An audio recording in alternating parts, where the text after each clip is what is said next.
Hi everyone, I'm Lisa and welcome to Lisa's Stamp Studio. I am excited to share today's technique with you called Inky oils. So much fun. You're going to need to make sure you protect your work surface.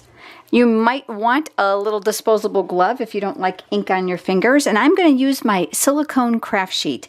This is a very beloved accessory here in my stamp room. I've put my disposable glove on to keep my fingers clean. And I'm going to add a small pool of baby oil to the center of the silicone mat.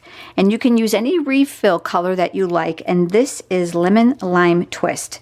You can put either 1 drop or 2 inside your oil. That's entirely up to you depending on how dark you want the result. Now I've brought you in a little closer so you can see better. I'm using a wooden disposable skewer and I'm mixing these together. And just think of oil and water.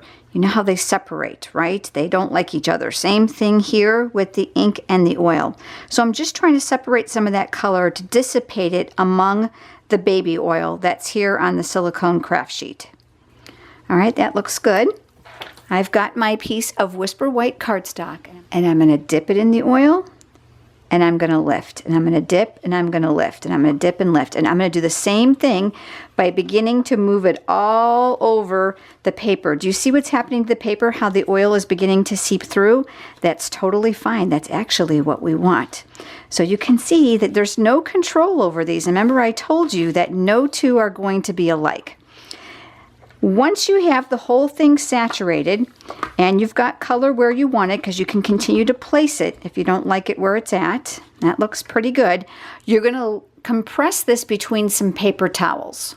So I'm going to move my silicone craft sheet aside and I've got some paper towels here and I'm going to squish those between there just to help sop up some of that oil. This is going to need to dry before you finish up this technique. So this has been blotted and you can see it's still kind of shiny, so it's wet. I did take my heat tool to it and speed it up. Otherwise, if you let it air dry, I'm saying about 20 minutes.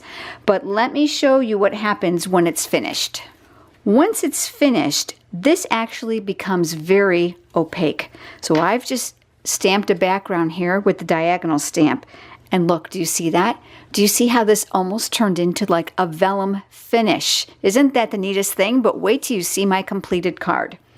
So here I did the exact same thing and I've layered it on top of that diagonal stripe background, and it actually just peeks right through for a nice hint of color. So today's quick tip is called Inky Oils. I hope you'll give this a try. Lots of fun. Remember, click on the I button here at the top of the page on the YouTube channel. It'll navigate you right to my blog where you'll find all the cutting dimensions and supplies for today's card. Thanks so much for joining me, everyone. I hope you have a great day. See you next time.